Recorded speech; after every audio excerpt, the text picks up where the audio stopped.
கர்த்தர் நல்லவர், அவர் கிருபை என்றும் உள்ளது. ஆமென். சங்கீதம் 18 சங்கீதம் 34 சங்கீதம் 18 அதனுடைய 34 வெண்கல வில்லும். வில் என்ன மெட்டல்ல செய்யப்பட்டிருக்கு? வெண்கலம். வெண்கல வில்லும் என் புயங்களால் வளையும்படிக்கு என் கைகளை யுத்தத்திற்கு பழக்குவிக்கிறார். யுத்தத்துக்கு பழக்குவிக்கிறார் அப்படின்ட்டு அந்த சங்கீதக்காரன் அந்த இடத்துல சொல்லுகிறார். சங்கீதம் 144 சங்கீதம் 144 அதனுடைய 1 என் கைகளை போருக்கும் என் விரல்களை யுத்தத்திற்கும் படிப்பிக்கிற என் கண்மலையாகிய கர்த்தருக்கு ஸ்தோத்திரம். விரல்களை யுத்தத்திற்கு, கைகளை போருக்கு, படிப்பிக்கிற பழக்குவிக்கிற என் கண்மலையாகிய கர்த்தருக்கு ஸ்தோத்திரம். அப்ப இந்த 2 சங்கீதத்துக்கு சொந்தமானவங்க கர்த்தரை என்னன்னு புரிஞ்சிருக்கிறாங்க. இப்படி வாங்க, அப்பெல்லாம் புரியணும். கர்த்தர் நம்மளை பழக்குவிக்கிறவர், பயிற்றுவிக்கிறவர், படிப்பிக்கிறவர் அப்படிங்கிற ஒரு அண்டர்ஸ்டாண்டிங், ஒரு புரிதல், ஒரு பார்வை இவங்களுக்கு இருந்திருக்கு. கர்த்தர் நமக்கு ட்ரைனிங் கொடுக்கிறாரு. ஒரு மிலிட்ரியில ட்ரைனிங் கொடுக்கிற மாதிரி கர்த்தர் நமக்கு ட்ரைனிங் கொடுக்கிறாரு. இத்தனைக்கு கர்த்தர் அவங்க நேரம் பார்க்காத ஒரு நபர் தங்களுக்கு ட்ரைனிங் கொடுக்கிறாருன்ட்டு ஃபீல் பண்ணியிருக்கிறாங்க, புரிஞ்சிருந்திருக்கிறாங்க. கவனிக்க வேண்டிய வார்த்தை. ட்ரைனிங் மாஸ்டர் அவர்.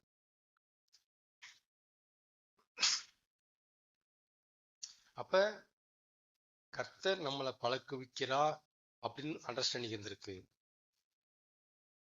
நாம ஒரு காரியத்தை பழகிட்டு இருக்கிறோம் அப்படிங்கிற புரிதலும் உங்களுக்கு இருந்திருக்கு. நம்ம இந்த காரியத்தை பழகித்தான் பார்க்கிறோம் அப்படிங்கிற புரிதலும் உங்களுக்கு இருந்திருக்கு. இதை பழக்குவிக்கிறவர் ஒருத்தர் இருக்கிறார் அப்படிங்கிற புரிதலும் இருந்திருக்கு. இந்த 2 அண்டர்ஸ்டாண்டிங் அவங்களுக்குள்ள இருந்திருக்கு. இந்த 2 புரிதல், 2 ஃபெய்த் அவங்களுக்குள்ள இருந்திருக்கு. சரியா? நியாயாதிபதிகள் 3 அதிகாரம். நியாயாதிபதிகள் 3 2 நியாயாதிபதிகள் 3 2 இஸ்ரவேல் புத்திரரின் சந்ததியாரும் அதற்கு முன் யுத்தம் செய்ய அறியாதவர்களும்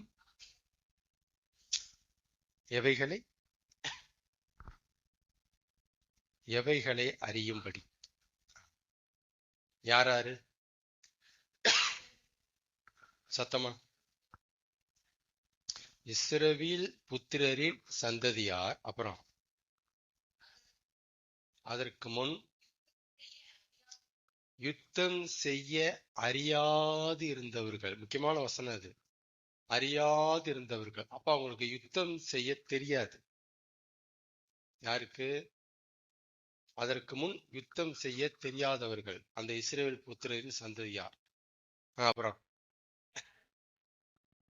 எவைகளை யுத்தம் செய்ய அறியும்படி, போர் செய்ய அறியும்படி பழக்குவிப்பதற்காகவும், அண்டர்லைன் வேர்டு, பழக்குவிப்பதற்காகவும் கர்த்தர் விட்டு வைத்த ஜாதிகள் யாரென்றான்ட்டு ஒரு பட்டியல் அங்க வரும். யோசுவா காலத்துக்கு அப்புறம் நியாயாதிபதிகளின் காலம் வருது. யோசுவா இறந்துட்டாரு, இப்ப நியாயாதிபதிகளின் காலம் வருது. அந்த காலத்துல யுத்தம் செய்ய தெரியாதவங்களுக்கு, அந்த மாதிரி குரூப் ஆஃப் பீப்புள் அப்படி இருந்தாங்க. அங்க யுத்தம் செய்ய தெரிஞ்சவங்க அவங்களாம் இறந்துட்டாங்க. இப்ப அவங்களுடைய பிள்ளைகள் வந்திருக்கிறாங்க. இப்ப அந்த பிள்ளைகளுக்கு யுத்தம் செய்ய தெரியாது. ஏன்னா இன்னும் தேசம் சொந்தமாக்கப்பட வேண்டியிருக்கு. யோசுவா ஓரளவுக்கு முடிச்சாரு, கை காமிச்சிட்டாரு. இப்ப அடுத்து இன்னும் தேசம் சுதந்திரிக்கப்பட வேண்டியிருக்கு. அதுக்கு என்ன தெரிஞ்சிருக்கணும்? யுத்தம் தெரிஞ்சிருக்கணும். அப்ப யுத்தம் செய்ய தம்முடைய ஜனங்களுக்கு பழக்குவிக்கணும் அப்படிங்கிறதுக்காகவே சில எதிரிகளை அந்த தேசத்தை விட்டு ஆண்டவர் துரத்தாம வச்சிருந்தார். சண்டோட பலன்டா நீயே அப்படின்னு. அதான் சொல்லல, ஆண்டவர் ஏன் உன்னை செய்யறாங்கிறத மைனூட்டா கொண்டு வர்றது ரொம்ப கஷ்டம். எதிரிகளை விட்டு வச்சிருக்கிறாரு. அப்பதான் இவங்க யுத்தம் பண்ணுவாங்க. இவங்க யுத்தம் பண்ண வந்தாதான் இவங்களுக்கு யுத்தம் பண்ண ட்ரைனிங் கொடுக்க முடியும்.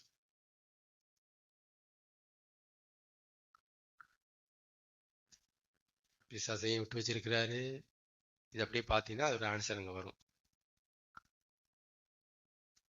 எதிரிகளையே விட்டு வச்சாரு அப்படிங்கிற கேள்விக்கு இங்க பதில் இருக்கு.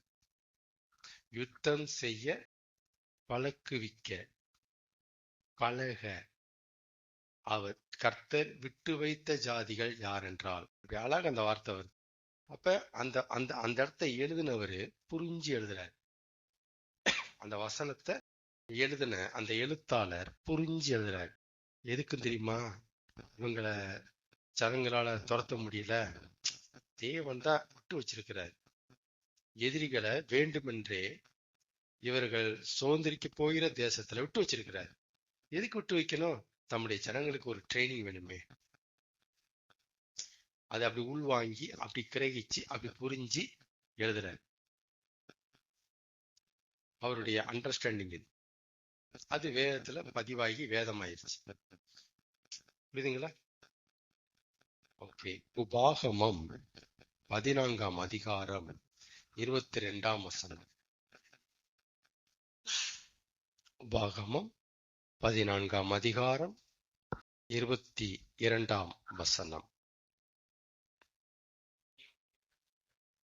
நீ உன் தேவனாகிய கர்த்தருக்கு எப்பொழுதும் பயந்திருக்க பழகும்படி. எதுக்கெல்லாம் ட்ரைனிங் கொடுக்கிறாருன்னு கவனிங்க. யுத்தத்துக்கு ட்ரைனிங். இப்ப அவருக்கு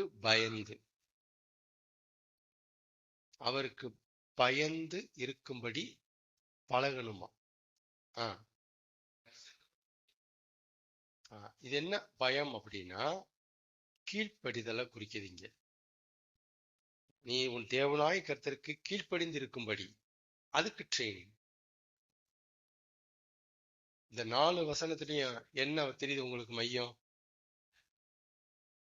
பழக்குவிக்கிறார்.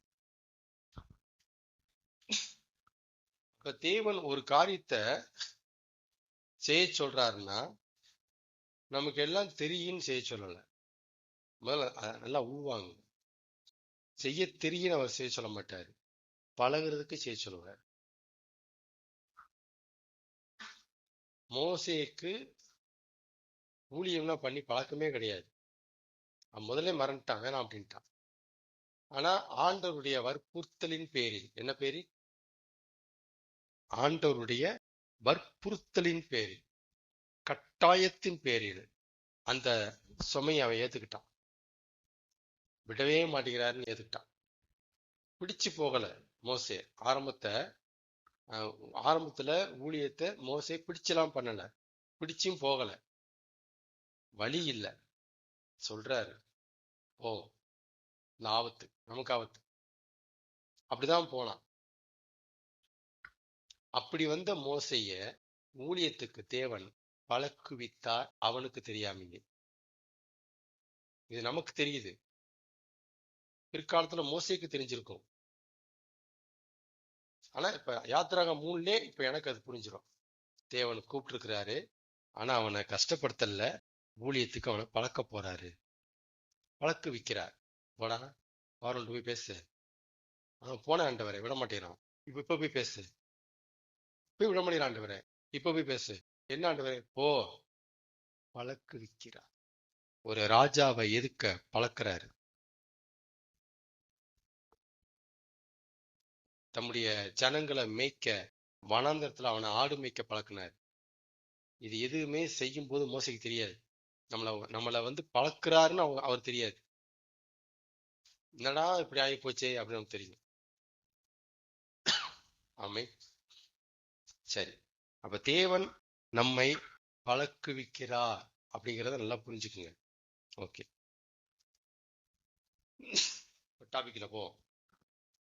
எந்த ஒரு புது விஷயமும், அண்டர்லைன், எந்த ஒரு புது விஷயமும் பழகினாத்தான் நமக்கு செய்ய வருங்கிறது இயல்பு, விதி, சட்டம், மாறாத பிரமாணம், யதார்த்தம்.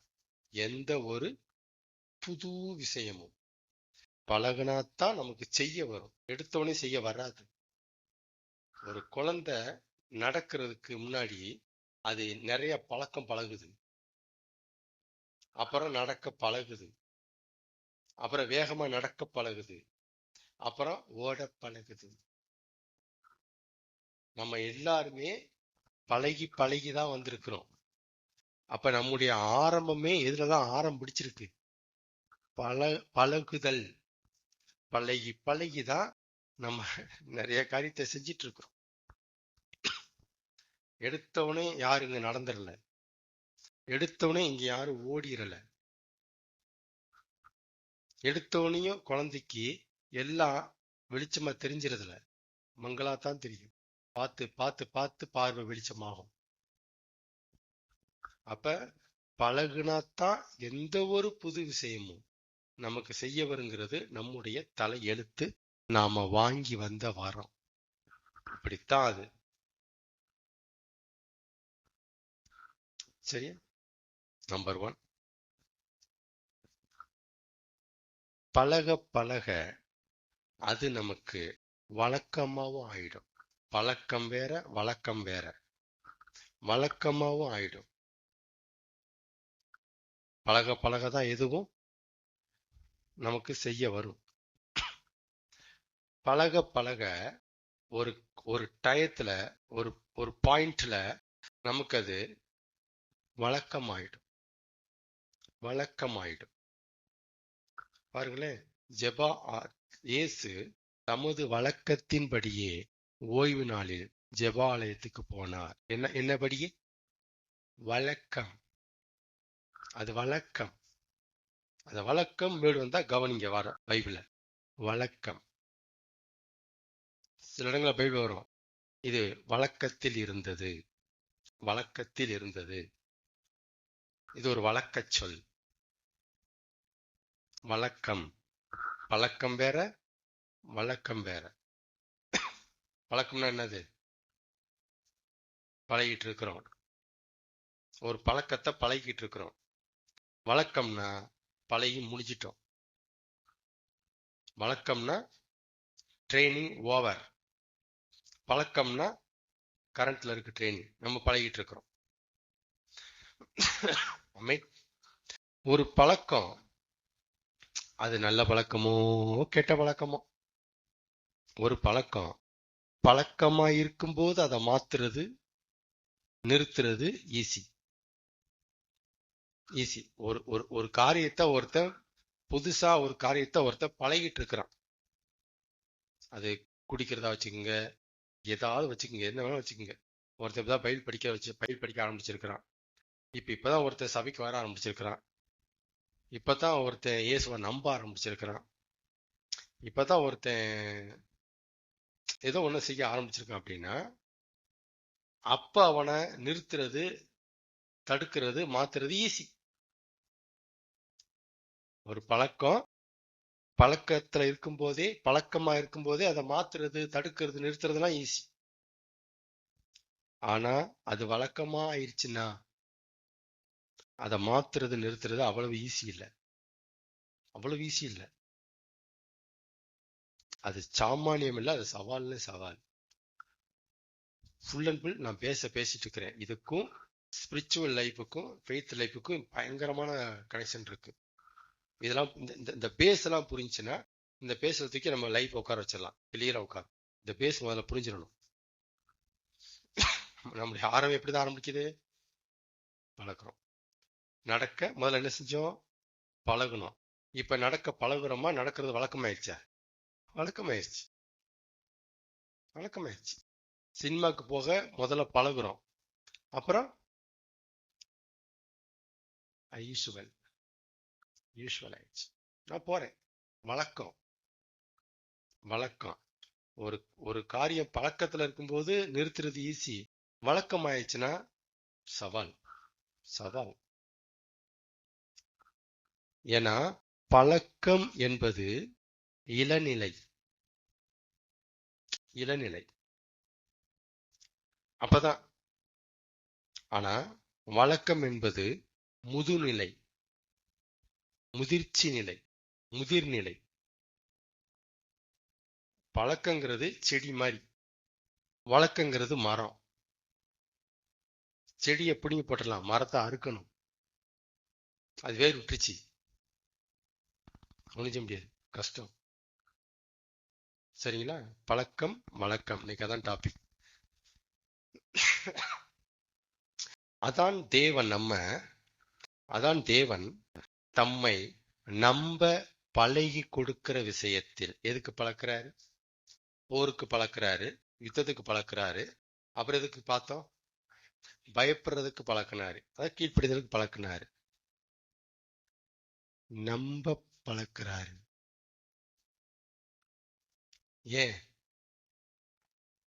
அவரை நம்புறது நமக்கு ரொம்ப தண்ணிப்பட்ட பாடா, புது காரியமா? புதுசு.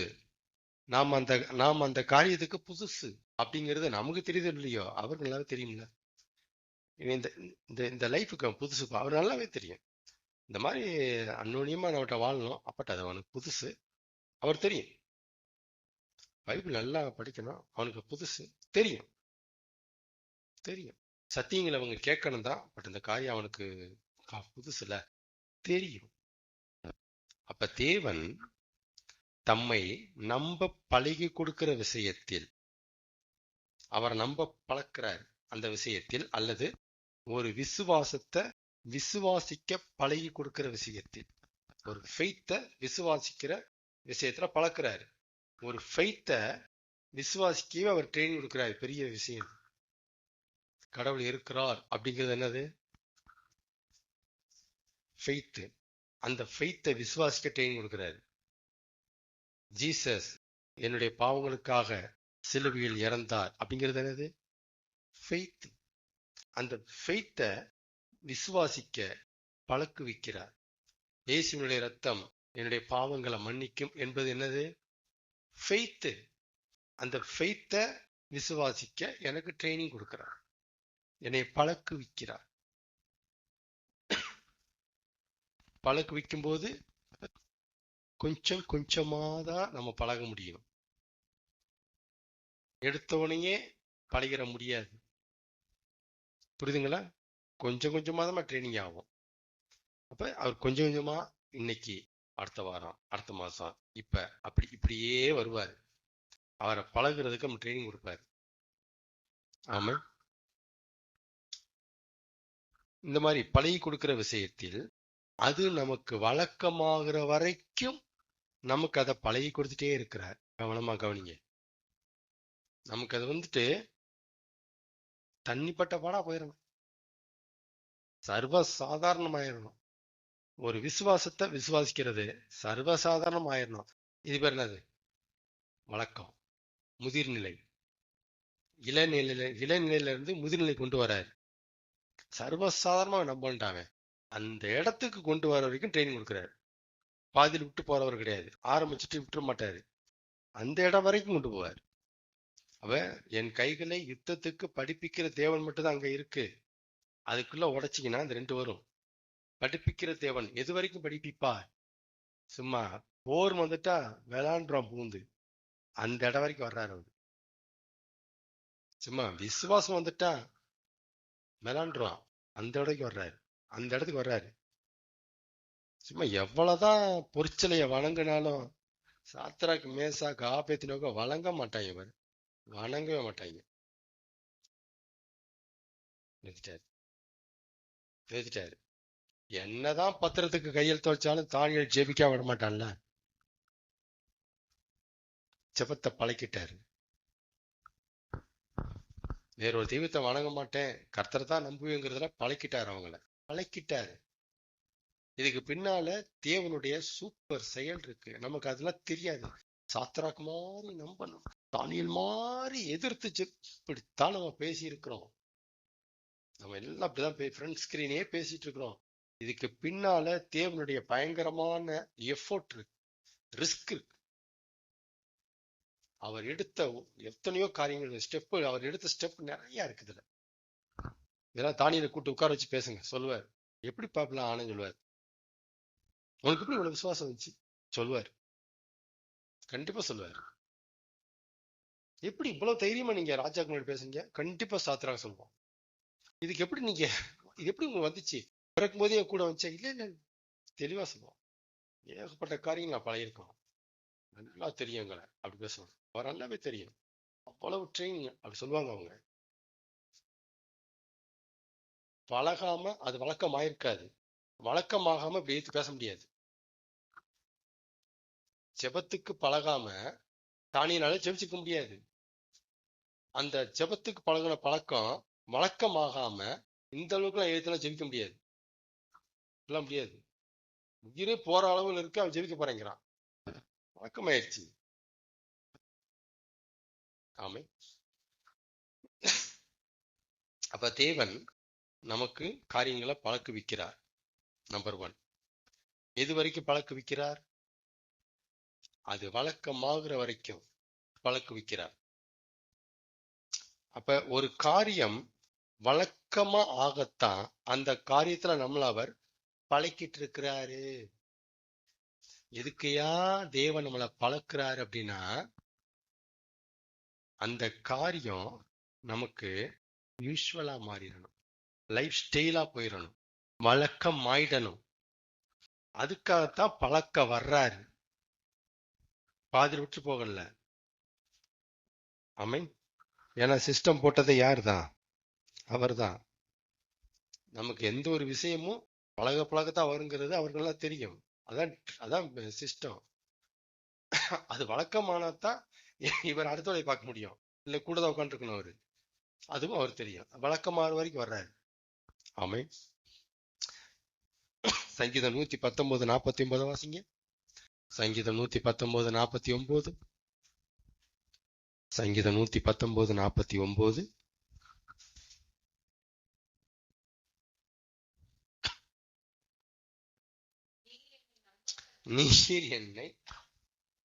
நீர் என்னை நம்ப பண்ணின வசனத்தை உமது அடியேனுக்காக நினைத்தருளும். அவ பாருங்க, தேவன் நம்ப பண்ணுகிறவர். சரியா? இது எப்படி எடுத்துக்கலாம்? நம்ப பண்ணுவதின் நோக்கமே அங்க இல்ல, இதெல்லாம் புரிஞ்சுக்கணும் நீங்க. நம்ப பண்ணுவதின் நோக்கமே நம்ப பழக்குவதுக்குத்தான். இப்படி நம்ப நம்ப பண்ணி அவரை நம்மளை பழக்கிறார், இப்படி பழக்கிறார். அப்ப தேவன் நம்மளை நம்ப பண்ண வர்றாருன்னா எதுக்கு வர்றாரு? அவரை நம்ப பழக்கிறார். எதுக்கு நம்ப பழக்கணும்? வழக்கமாயிரணும், வழக்கமாயிரணும்.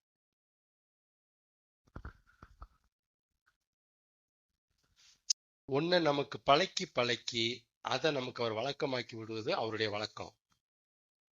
அது அவருடைய வழக்கம். இவருடைய வழக்கம் தேவனுடைய வழக்கம். ஒன்ன நமக்கு பழக்கி பழக்கி அதை நமக்கு அவர் வழக்கமாக்கி விடுகிறார். இது அவருடைய பழக்கம். வழக்கமாகிற வரைக்கும் தான் பழகி கொடுக்க வேண்டி இருக்கும். அதுக்கப்புறம் தேவைப்படாது, பழகி கொடுக்க வேண்டிய அவசியம் கிடையாது. காரணம், அது அன்னிச்சை செயலா போயிடும். அது அந்த மோடுக்கு போயிடும் டிஃபால்ட்டா. குடிக்க தெரியாதவனுக்கு ஆரம்பத்துல பழகி கொடுக்க வேண்டி இருக்கும், 4 பேர் கூட சேர்ந்து. அப்புறம் பழகினதுக்கு அப்புறம் அன்னிச்சை செயல், அந்த மோடுக்கு அது போயிடும் தானாவே. இவன் போய் 4 பேருக்கு பழகி கொடுக்குற மாதிரி வந்துருவான். இதானே இதான இயல்பு. இப்படிதான் நடந்துட்டு இருக்கு, இப்படிதான் நடக்கும். குடிக்கிறவங்க எல்லாமே பிறக்கும் போதே குடிக்கிறவங்க கிடையாது, பழகுனாங்க. விட முடியாதவங்க எல்லாமே பழகுனதை தாண்டி வழக்கத்துக்கு போயிட்டாங்க, விட முடியல. ஆமே. வழக்கமாகி விடுகிற இந்த இடத்துக்கு நம்மளை கொண்டு வந்து நிறுத்துவதுதான், அதாவது நம்ம இருதயத்தை கொண்டு வந்து நிறுத்துவதில்தான் தேவன் குறியா இருந்து செயல்படுகிறார். வழக்கமாகணும், வழக்கமாகணும். ரொம்ப குறியா இருக்கிறாரு. ஸ்கெட்ச் போட்டு நம்மகிட்ட ஒர்க் பண்றாரு. இந்த விஷயம் இது கொஞ்சம் தான் பழகிருக்கா, நான் வரணும். இப்படியே பார்ப்பாட்டா ஒவ்வொரு விசுவாசத்தையும், ஒவ்வொரு ஏரியாவையும், ஒவ்வொரு காரியத்தையும் பழகிட்டே இருக்கிறார். அந்த விஷயம் நிறைய விஷயம் பழக வேண்டியிருக்கு. அந்த இடத்துக்கு நான் வராம இருக்கேன். பழகி முடிச்சுட்டு வழக்கமாகட்டும், அந்த இடத்துக்கு போகணும். இப்படியே வெயிட் பண்ணுவாரு, இப்படியே பண்ணுவாரு. கூட இருந்து உன்னை பழகிட்டானா ஓகே, அது வழக்கமாயிடுச்சு, அடுத்ததுக்கு வருவோம். இப்படி வந்துட்டே வருவார், இப்படியே வருவார். இப்படி ஒவ்வொரு விஷயமா பழகும், பழக்கி விடுவார் நம்மளை. ஆமை.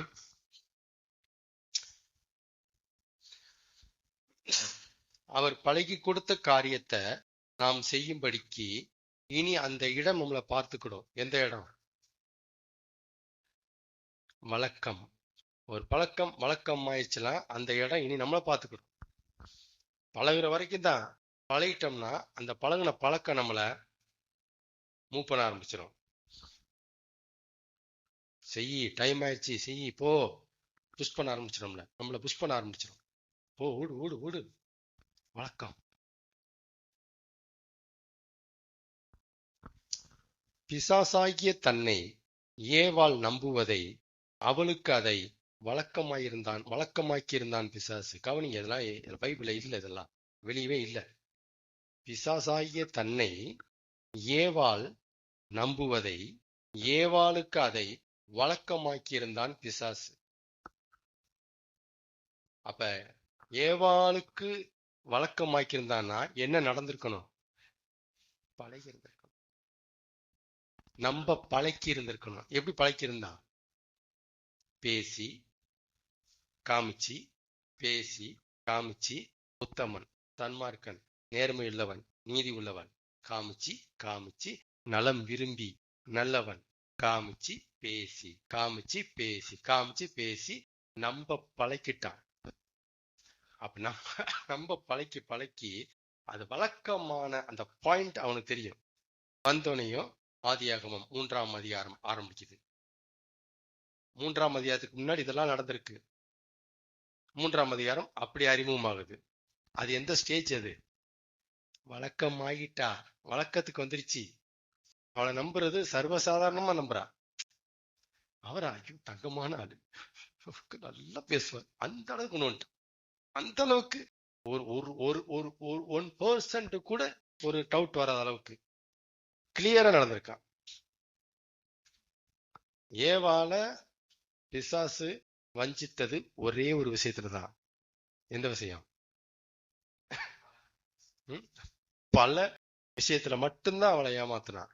அதுக்கு முன்னாடி எந்த விஷயத்துல அவளை ஏமாத்தவே இல்லாங்க.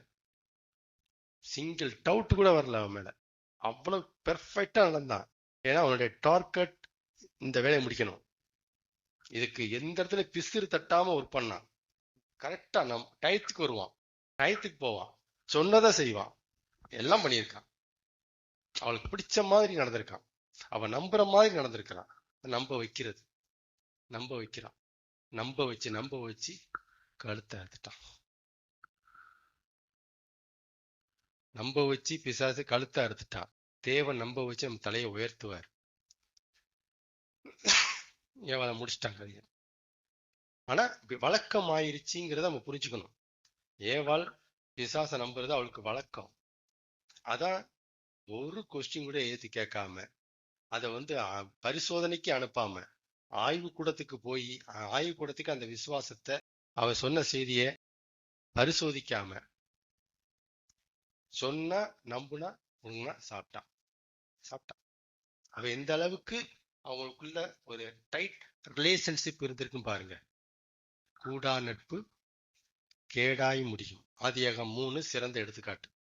கூடா நட்பு கேடாய் முடிஞ்சு போச்சு.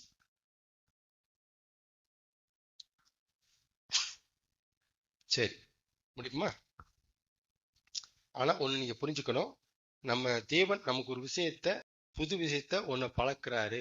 ஜெபம் பண்றது, பைபிள் படிக்கிறது, சபைக்கு வர்றது, ஆராதிக்கிறது, துதிக்கிறது, பரிசுத்தமா வாழ்றது, பாவத்தொட்டு ஓடுறது, எதுவா இருந்தாலும் வச்சுக்கோங்க, எல்லாமே புதுசு. நம்ம அந்த விஷயத்துக்கு நம்ம புதுசு, அந்த காரியத்துக்கு நாம புதுசு, நமக்கு அந்த காரியம் புதுசு.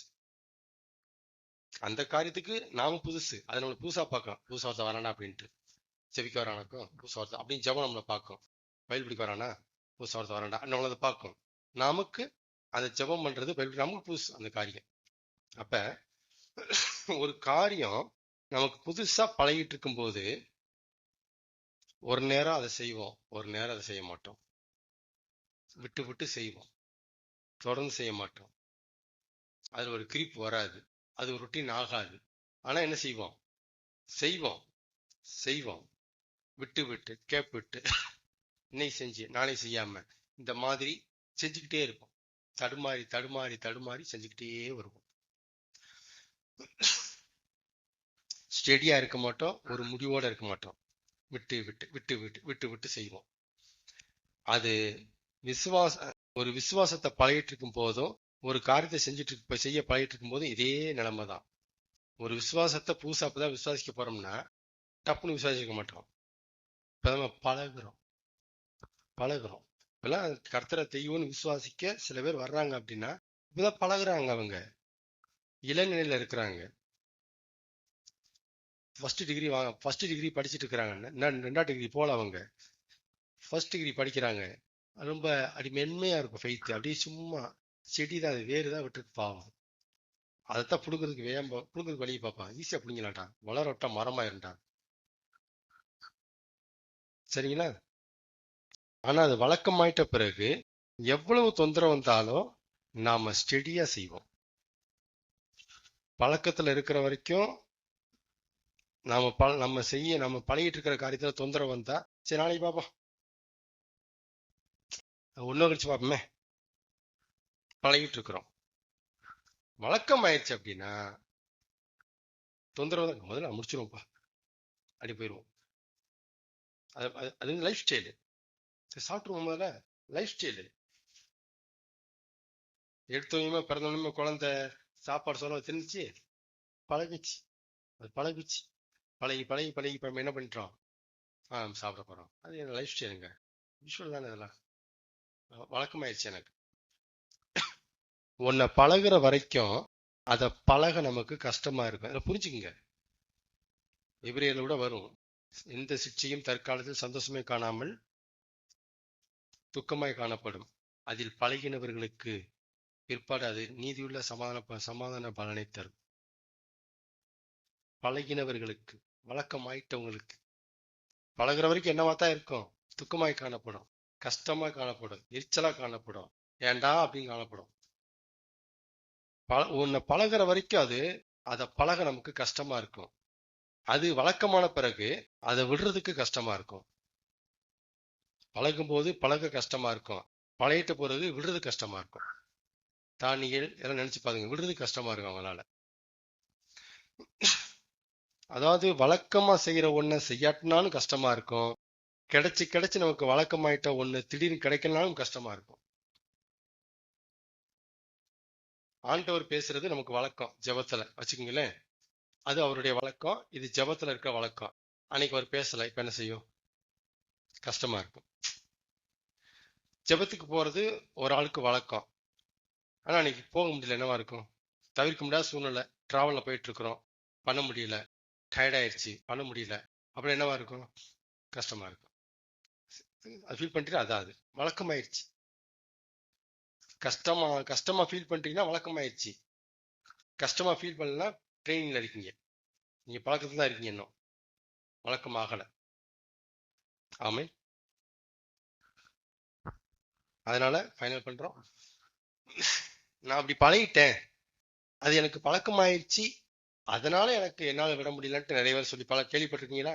நான் பழகிட்டேங்க, அதை நான் எனக்கு பழக்கமாயிருச்சுங்க, அது என்னால விடவே முடியலங்க. நான் என்னங்க பண்ண சொல்றீங்க, பழகிட்டேங்க அப்படின்னு சொல்றதை விட, அது எனக்கு வழக்கமாயிருச்சு, அதனால என்னால விட முடியலன்னு சொல்லி பழகுங்க.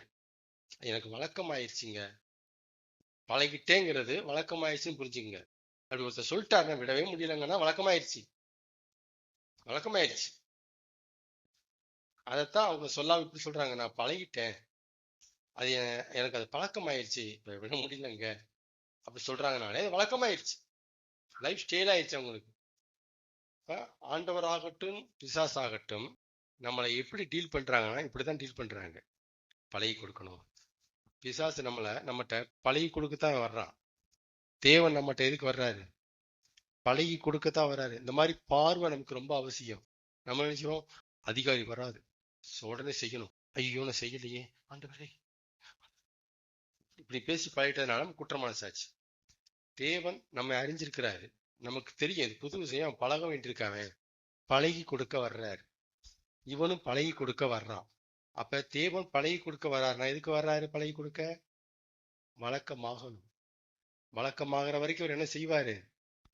பழகி கொடுத்துட்டே இருப்பாரு, பழகி கொடுத்துட்டே இருப்பாரு. இன்னைக்கு இல்லையா நாளைக்கு.